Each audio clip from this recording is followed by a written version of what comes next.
नमस्कार साथियों, मैं पल्लवी तिवारी आपका स्वागत करती हूँ आपके अपने हिंदी वाले चैनल पे।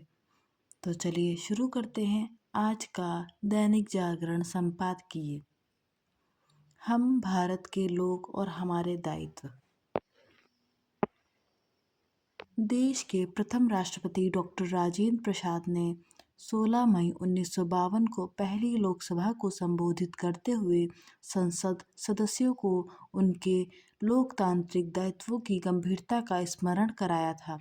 उन्होंने स्पष्ट किया था कि संविधान लागू होते ही राष्ट्रपति के निर्वाचन और पहले आम चुनाव के साथ स्वतंत्र भारत की लोकतांत्रिक यात्रा का प्रथम चरण पूरा हो चुका है और देश अब ऐसे दूसरे चरण में प्रवेश कर रहा है जिसमें कोई विराम नहीं होगा। वस्तुतः संविधान और लोकतंत्र की पूरी व्यवस्था के केंद्र में हम भारत के लोग हैं और उनके सामाजिक और आर्थिक उत्थान का ही ध्येय है। यह ध्येय सदैव भारत की राजनीतिक चेतना का अभिन्न अंग रहा है। प्राचीन भारत में योग क्षेम का सिद्धांत व्यक्ति के कल्याण सुरक्षा से जुड़ा हुआ था। महात्मा गांधी के सर्वोदय के विचार के केंद्र में भी सभी का उत्थान है। पंडित दीनदयाल उपाध्याय का एकात्म मानववाद और अंत्योदय के सिद्धांत भी व्यक्ति के संपूर्ण विकास और वंचित वर्गों के उत्थान पर केंद्रित है।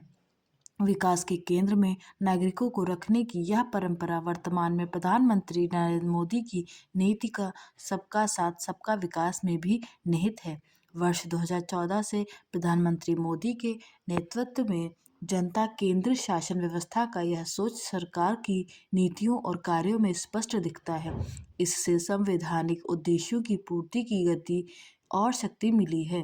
संविधान में उल्लेखित नीति निर्देशक तत्वों के अंतर्गत राज्य पर श्रमिकों के लिए मानवीय और न्यायपूर्ण परिस्थितियां सुनिश्चित करने का दायित्व है। इसी दिशा में केंद्र सरकार ने हाल में ही 29 श्रम कानूनों को 4 श्रम संहिताओं में पिरोया है। यह श्रमिकों के लिए बेहतर आर्थिक और सामाजिक सुरक्षा प्रदान करने की दिशा में एक बड़ा कदम है। संविधान राज्य को निर्देश देता है कि वह आर्थिक असमानताओं को कम करने के लिए निरंतर प्रयासरत रहे। इस उद्देश्य की पूर्ति तभी संभव है जब समाज के प्रत्येक वर्ग को शिक्षा और रोजगार के समान अवसर उपलब्ध हों। पिछले कुछ वर्षों में लिए गए कई महत्वपूर्ण नीतिगत फैसलों में के चलते आज अवसरों की यह समानता हर स्तर पर बढ़ी है। इसका एक उल्लेखनीय उदाहरण स्टार्टअप इंडिया जैसी पहल है, जिसके हाल ही में 10 वर्ष पूरे हुए हैं। इसके अंतर्गत प्रदान किए जाने वाले नीतिगत सहयोग, आर्थिक मदद और मेंटरशिप के माध्यम से आज किसी भी व्यक्ति के लिए कोई उद्योग शुरू करना बहुत सुगम हुआ है। आर्थिक प्रगति तभी समावेशी बनती है जब अवसरों की समानता हो। यह आय असमानता को कम करने में महत्वपूर्ण भूमिका निभाती है। पिछले 12 वर्षों में सभी आर्थिक नीतियाँ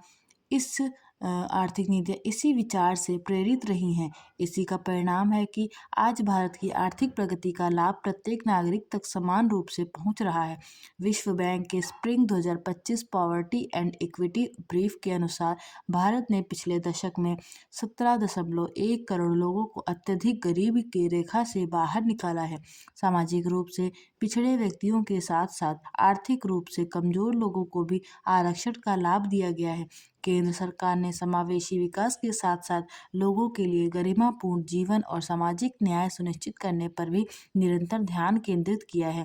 दिव्यांगजन अधिकतर अधिनियम 2016 और मुस्लिम महिला विवाह अधिकार संरक्षण अधिनियम 2019 जैसे कानूनों के माध्यम से सामाजिक न्याय को और मजबूती मिली है। गरिमापूर्ण जीवन सुनिश्चित करने की इसी भावना का एक अच्छा उदाहरण स्वच्छ भारत मिशन भी है। जन कल्याण की यही भावना प्रधानमंत्री गरीब कल्याण अन्न योजना और प्रधानमंत्री जीवन ज्योति बीमा योजना जैसी पहलों में भी साफ दिखती है। अन्न योजना के तहत 80 करोड़ से अधिक लोगों को निःशुल्क खाद्यान्न उपलब्ध कराया जा रहा है। जब प्रधानमंत्री मोदी ने आत्मनिर्भर भारत का आह्वान किया था तो वह केवल अर्थव्यवस्था के स्तर तक ही सीमित नहीं था, बल्कि नागरिकों के भीतर आत्मनिर्भरता की भावना बढ़ाने का भी प्रयास था। इसलिए मुद्रा योजना और स्किल इंडिया मिशन जैसी पहलों के माध्यम से नागरिकों को स्वावलंबी और उद्यमशील बनाने पर बल दिया गया है। इन योजनाओं के केंद्र में आत्मनिर्भर नागरिक बनना है, जो आत्मनिर्भर भारत का आधार भी बन रहे हैं। इसी क्रम में आयुष्मान भारत योजना एक महत्वपूर्ण पहल साबित हुई है। इससे आर्थिक रूप से कमजोर वर्ग को बहुत लाभ हुआ है, जो संसाधनों के अभाव में अच्छी स्वास्थ्य सेवा से वंचित थे। इसी तरह जन धन योजना ने बड़ी संख्या में नागरिकों को औपचारिक बैंकिंग प्रणाली से जोड़कर वित्तीय सुरक्षा प्रदान की है। नारी शक्ति वंदन अधिनियम के माध्यम से लोकसभा और राज्य विधानसभाओं में महिलाओं के लिए 33% आरक्षण का प्रावधान किया गया है। इस अधिनियम में लोकतंत्र के तीनों सिद्धांत सशक्त अभिव्यक्ति पाते हैं, क्योंकि विधायी संस्थाओं में महिलाओं का प्रतिनिधित्व बढ़ाने से संप्रभुता का सामाजिक आधार तो बढ़ेगा ही, और नीति निर्माण भी ज़्यादा समावेशी होगा। लोकतांत्रिक सिद्धांतों के मूल में समाहित जन कल्याण एक सतत दायित्व है, जिसे हर पीढ़ी को निभाना पड़ता है। गणतांत्रिक व्यवस्था की मजबूती सिर्फ इस बात पर ही निर्भर नहीं है कि उसकी संस्थाएं कितनी मजबूत और दीर्घजीवी हैं, बल्कि इस बात पर निर्भर करती हैं कि शासन व्यवस्था जनता के जीवन में कैसा बदलाव लाती है। हमें यह स्मरण रखना है कि भारतीय गणतंत्र की यात्रा सतत जारी रहनी चाहिए। यह हमारी जिम्मेदारी भी है। यह 77वां गणतंत्र दिवस सिर्फ इस दायित्व को स्मरण करने का ही अवसर नहीं है, बल्कि उससे आगे बढ़ने का यह संकल्प लेने का भी है कि हम भारत के लोग अपने लोकतांत्रिक और गणतांत्रिक मूल्यों को और अधिक गहराई से आत्मसात करें, उन्हें आचरण में उतारें और सुनिश्चित करें कि शासन की हर दिशा और हर निर्णय के केंद्र में जनता और उसका कल्याण ही सर्वोपरि रहे। अपनी संस्कृति से जुड़ते युवा। हाल में गुजरात स्थित सोमनाथ मंदिर में 4 दिवसीय सोमनाथ मंदिर स्वाभिमान पर्व का आयोजन किया गया, जिससे प्रधानमंत्री नरेंद्र मोदी सम्मिलित हुए। यह उत्सव भारत के लोगों और भारत की सभ्यता की जीवटता का सर्वोत्तम प्रमाण है। इस देश को अनेक आततियों आततियों ने लूटा, यहाँ के लोगों पर बर्बरता की और यहाँ की सभ्यता को नष्ट करने के क्रूर प्रयास किए, लेकिन भारत की संतति ने संघर्ष किया और बार बार उठ खड़े होकर अपनी अमूल्य धरोहर को संजोने और संरक्षित करने का अटूट प्रयास किया। पिछले एक दशक में देश ऐसी कई घटनाओं का साक्षी रहा है, जिसमें भारत के खोए हुए स्वाभिमान और गौरव को पुनः प्रतिष्ठित किया गया है। अयोध्या में श्री राम जन्मभूमि पर भव्य मंदिर का निर्माण इस बात का अनुपम उदाहरण है। एक बड़े संघर्ष के बाद यहाँ मंदिर का पुनर्निर्माण हुआ, तो रामलला के दर्शन लाभ के लिए देश विदेश से श्रद्धालुओं का आगमन हुआ। आज भी प्रतिदिन बड़ी संख्या में श्रद्धालु यहाँ पहुँच रहे हैं। इन श्रद्धालुओं में सर्वाधिक संख्या देश के युवाओं की है। पिछले वर्ष प्रयागराज में हुए महाकुंभ में करोड़ों की संख्या में श्रद्धालु पहुँचे। इन श्रद्धालुओं में भी देश के युवा वर्ग की संख्या सर्वाधिक देखी गई। इस प्रकार के धार्मिक आयोजनों में भारत के युवाओं की बढ़ती सहभागिता देखना अपने आप में एक बहुत ही सुखद अनुभव है। इंटरनेट मीडिया के इस युग में युवा अपनी सांस्कृतिक विरासत को लेकर बहुत ही मुखर है। वे इंटरनेट मीडिया के विभिन्न प्लेटफॉर्मों पर भी भारतीय संस्कृति और सभ्यता के विषय में अपने विचार साझा कर रहे हैं। हाल के वर्षों में धार्मिक यात्राओं और भारत के तीर्थों पर पहुंचने वाले तीर्थयात्रियों में देश के युवा वर्ग की भागीदारी बड़ी मात्रा में देखी जा सकती है। भारत के पर्वतीय क्षेत्रों में स्थित मंदिरों और तीर्थ स्थलों पर देश के कोने कोने से युवा पहुंच रहे हैं। तकनीकी, मेडिकल प्रबंधन, मानविकी और दूसरे अनेक क्षेत्रों में शिक्षा हासिल कर रहे हैं। ये नौजवान अध्यात्म और धर्म को लेकर बहुत ही आग्रही दिखाई पड़ते हैं। वे हर वर्ष ग्रीष्म काल में होने वाली 4 धाम यात्रा में जा रहे हैं। वे प्रतिवर्ष हजारों की संख्या में केदारनाथ धाम जाने के लिए दुर्गम पहाड़ी मार्गों पर ट्रैकिंग करते हुए दिखाई देते हैं। वे अपनी इन यात्राओं की सुंदर स्मृतियों को इंटरनेट मीडिया पर भी साझा करते हैं और दूसरों को भी ऐसी आध्यात्मिक धार्मिक यात्रा के लिए प्रेरित करते हैं। भारत के सुदूर इलाकों में स्थित मंदिरों, मठों और आश्रमों तक इन युवाओं की पहुंच के कारण आसपास के स्थानीय लोगों को सामाजिक और आर्थिक लाभ भी प्राप्त हो रहे हैं। पिछले दिनों उत्तराखंड सरकार ने के एक सर्वे में उत्तराखंड के प्रसिद्ध कैची धाम के विषय में कुछ आंकड़े सामने आए, जिससे यह पता चलता है कि बाबा नीम करौरी के इस स्थान पर आने वाले श्रद्धालुओं की संख्या में उत्तरोत्तर वृद्धि हो रही है। इन श्रद्धालुओं में अधिकतम संख्या 15 से 30 वर्ष के युवाओं की है। इससे यह भी पता चला कि यहाँ आने वाले युवा आध्यात्मिक उन्नति और शांति के लिए ऐसे स्थानों पर प्रवास करते हैं। सूचना के अनगिनत माध्यमों ने भारत की धार्मिक और आध्यात्मिक जगत की जानकारी हर वर्ग और समूह तक पहुँचा दी है, जिससे प्रभावित होकर आज की युवा पीढ़ी ऐसे स्थानों पर जा रही है और संस्कृति का विस्तार कर रही है। आज भारत के संतों और आध्यात्मिक चिंतकों के विचारों से प्रभावित होकर भी युवा आध्यात्मिक धारा से जुड़े रहे हैं, जैसे कि ईशा फाउंडेशन के संस्थापक सद्गुरु जग्गी वसुदेव अपने संबोधनों में अध्यात्म को विज्ञान से जोड़कर प्रस्तुत करते हैं। वे वैज्ञानिक प्रयोगों के माध्यम से आध्यात्मिकता के सूक्ष्म सूत्रों को उद्घाटित करते हैं। उनके अभियानों और आयोजनों में हजारों की संख्या में युवक युवतियां सहभागी होते हैं। वृंदावन में निवास करने वाले सुप्रसिद्ध संत प्रेमानंद जी महाराज के विचारों से भी सैकड़ों की संख्या में लोग प्रेरित हो रहे हैं। प्रेमानंद जी अपने वक्तव्यों में धर्म की सेवा और आचरण से जोड़कर प्रस्तुत करते हैं। उनकी कई बातों का प्रभाव युवाओं पर खासा दिखाई पड़ता है। आज भारतीय समाज में इस प्रकार के सकारात्मक परिवर्तन बेहद सुखद और संतोषप्रद है। दुनिया के अनेक देशों में राजनीतिक उथल-पुथल है और वहाँ का युवा वर्ग हिंसक आंदोलनों में सड़कों पर है। ऐसी परिस्थिति में भारत के युवाओं का अपनी जड़ों से जुड़ना और आध्यात्मिक मार्ग पर बढ़ना एक अच्छा संकेत है। स्वामी विवेकानंद ने युवाओं को संबोधित करते हुए कहा था कि अपने राष्ट्र को, इसकी महान संस्कृति को, इसकी सभ्यता, यहाँ के धर्म को जानो और अपने महिमापूर्ण अतीत को मत भूलो। स्मरण करो कि हम कौन हैं, किन महान पूर्वजों का रक्त हमारी शिराओं में प्रवाहित हो रहा है। एक ऐसे महान भारत की नींव रखो जो विश्व का पथ प्रदर्शन कर सके। इससे प्रेरित हो देश की युवा पीढ़ी योग, ध्यान और आध्यात्मिक को अपने जीवन में आत्मसात कर अपने महान पूर्वजों को स्मरण कर देश के सांस्कृतिक पुनरुत्थान में एक अमूल्य योगदान दे रही है। भारत की पुरातन सभ्यता संस्कृति से आज के समाज का पुनर्जागरण हो रहा है। यह परिवर्तन भारत को एक नई दिशा दे रहा है और नए भारत का निर्माण कर रहा है।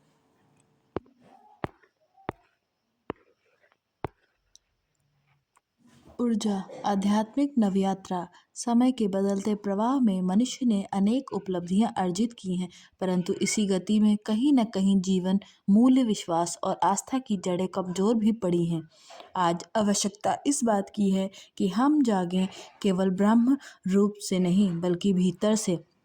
नए सोच के साथ नए सफ़र की शुरुआत तभी संभव है जब चेतना का दीप प्रज्वलित हो और आत्मिक दृष्टि स्पष्ट हो। आध्यात्मिक परिवेश में जागरण का अर्थ है अपने भीतर छिपे सत्य, करुणा और विवेक को पहचानना। विश्वास केवल किसी व्यक्ति, संस्था या व्यवस्था पर नहीं टिकता, वह आत्मा की सुदृढ़ता से जन्म लेता है। जब व्यक्ति स्वयं पर विश्वास करता है, तब समाज और राष्ट्र पर विश्वास की इमारत स्वतः खड़ी होने लगती है। जब आस्था को स्वार्थ से जोड़ दिया जाता है, तब वह बोझ बन जाती है।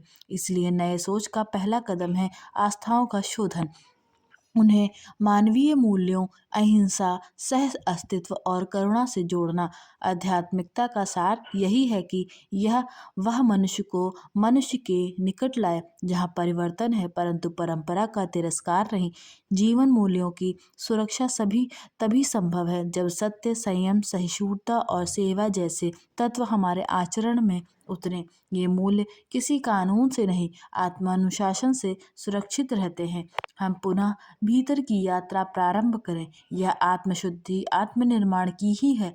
जब व्यक्ति भीतर से स्थिर जागरूक होता है तब बाहरी चुनौतियां उसे विचलित नहीं कर पाती।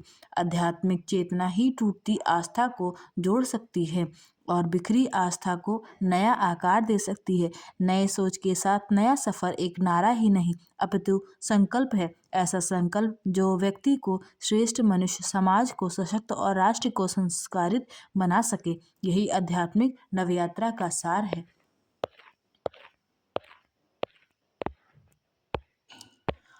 भारतीय ज्ञान परंपरा की ओर लौटे गणतंत्र। भारत विश्व के प्राचीनतम गणतंत्रों में से एक है। मथुरा, पद्मावती और त्रिपुरी जैसी अनेक राज्य 2-3 हजार वर्ष पूर्व संगठित, अनुशासित और लोकतांत्रिक गणराज्य थे, जिनमें केंद्रीय सत्ता, मुद्रा व्यवस्था और प्रशासनिक संरचना मौजूद थी। किंतु भारतीय समाज की अतिशय उदारता, सहिष्णुता, शरण देने की परंपरा और वचनबद्धता जैसे उदात्त गुण कालांतर में ऐसी कमजोरियां बन गए जिनका दुरुपयोग आक्रांताओं ने किया। परिणाम स्वरूप देश के विडंबनाओं और चुनौतियों में उलझता चला गया। स्वतंत्रता के बाद भी राजनीति का एक वर्ग समस्याओं को यथास्थिति में बनाए रखने और घुसपैठियों तक के समर्थन में खड़ा दिखाई दिया, जिससे राष्ट्र हितों पर प्रतिकूल प्रभाव पड़ा। फिर भी हाल के वर्षों में मोदी सरकार ने अनुच्छेद 370, 35A, 3 तलाक और वक्फ बोर्ड जैसे जटिल मुद्दों पर निर्णायक कदम उठाकर भारत की संप्रभुता और सांस्कृतिक गरिमा को सुदृढ़ किया है। राम मंदिर के भव्य पुनर्निर्माण ने राष्ट्रीय स्वाभिमान को नई ऊंचाई दी है। हालांकि समान नागरिक संहिता, आबादी नियंत्रण और मतांतरण पर प्रभावी कानून जैसे विषय अब भी निर्णायक समाधान की प्रतीक्षा कर रहे हैं। भारतीय स्वतंत्रता संग्राम की सबसे बड़ी विशेषता यह थी कि सीमित संसाधनों और शिक्षा के बावजूद स्वतंत्रता सेनानियों में गहरी बौद्धिक चेतना और सामाजिक समन्वय की क्षमता थी। महात्मा गांधी के चंपारण के किसानों, अहमदाबाद एवं कानपुर के बुनकरों तथा मुंबई के उद्योगपतियों के बीच सेतु बनाकर राष्ट्रव्यापी एकता स्थापित की है। यही चेतना उपनिवेशवाद के विरुद्ध वैश्विक आंदोलन की प्रेरणा बनी, जिससे एशिया और अफ्रीका के अनेक देशों को स्वतंत्रता की राह मिली। यह भारतीय स्वाधीनता संग्राम का एक ऐसा वैश्विक योगदान है जिसे अपेक्षित महत्व नहीं मिला। डॉक्टर भीमराव अंबेडकर द्वारा निर्मित संविधान ने इसी चेतना को संस्थागत स्वरूप दिया। सरदार पटेल द्वारा 600 से अधिक रियासतों का विलय, जमींदारी उन्मूलन, भूमि सुधार, गोवा और सिक्किम का भारत में विलय, 1971 का युद्ध, हरित क्रांति, अंतरिक्ष और रक्षा संस्थानों की स्थापना, ये सभी भारतीय गणतंत्र की शक्ति के प्रतीक हैं।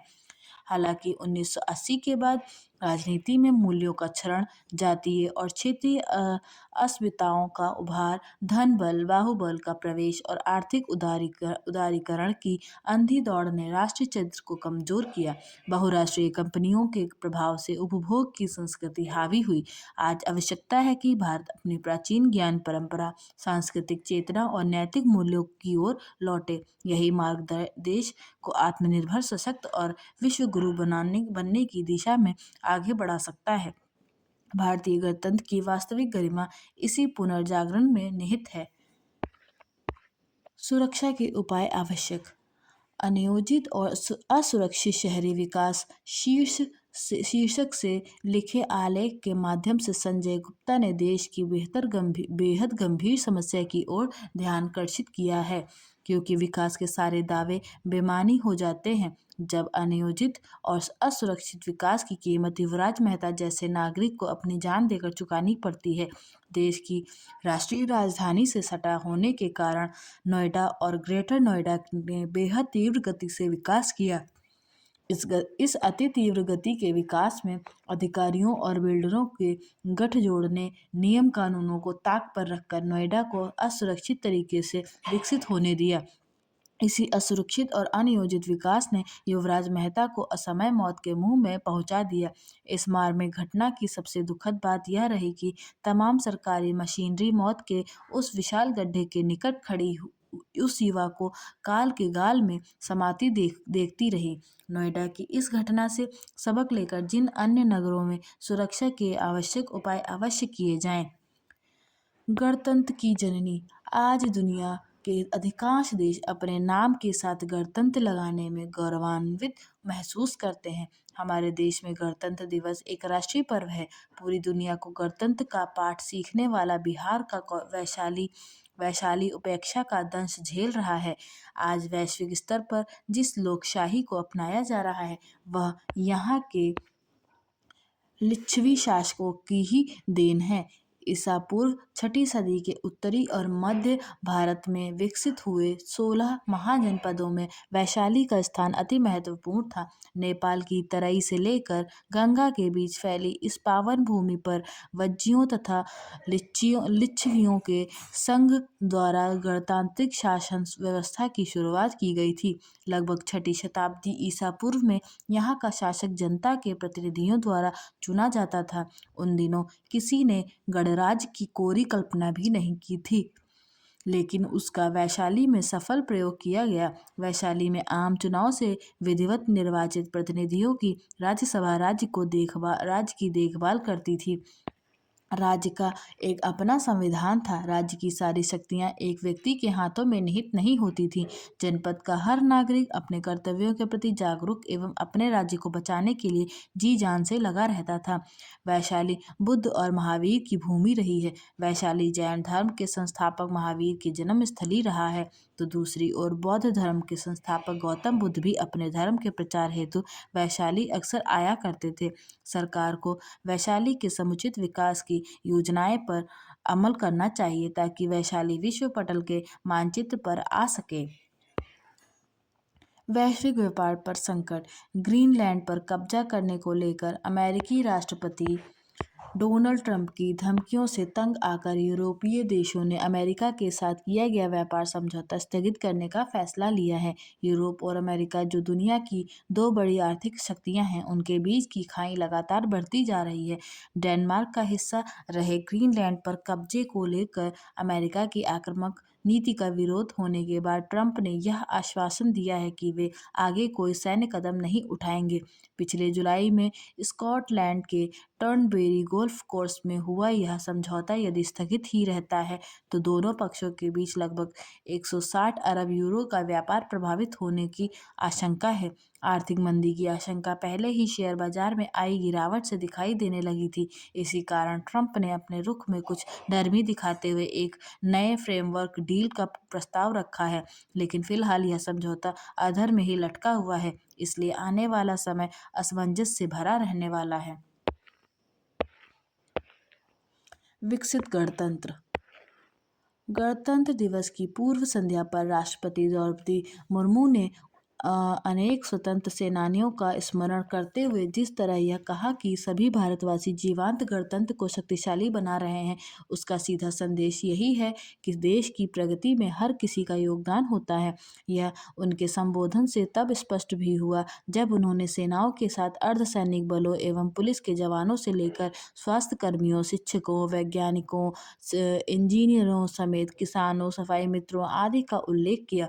निश्चित रूप से किसी भी देश के विकास में उसके सभी नागरिकों का योगदान आवश्यक ही नहीं, अनिवार्य है। भारत ने गणतंत्र के रूप में पिछले 76 वर्षों में जो भी प्रगति की है, उसके लिए सभी को गर्व होना चाहिए। यह एक तथ्य है कि तमाम समस्याओं और चुनौतियों के बावजूद भारत ने एक ओर जहां स्वयं को एक सफल गणतंत्र सिद्ध किया है, वहीं दूसरी ओर विश्व के प्रमुख राष्ट्र के रूप में भी उभारा है।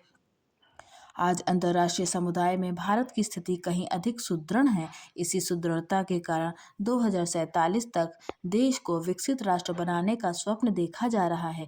इस स्वप्न को साकार करने के लिए संकल्पित होने का यह सही समय है। यह संतोष का विषय तो है कि देश सही दिशा में बढ़ता हुआ दिखने के साथ विभिन्न क्षेत्रों में उल्लेखनीय उपलब्धियां भी प्राप्त कर रहा है, लेकिन इसे लेकर सजग रहने की भी आवश्यकता है कि विकसित भारत के लक्ष्य को पाने के लिए अभी बहुत कुछ करने की आवश्यकता है। इस आवश्यकता की पूर्ति कैसे हो, इसकी चिंता शासन प्रशासन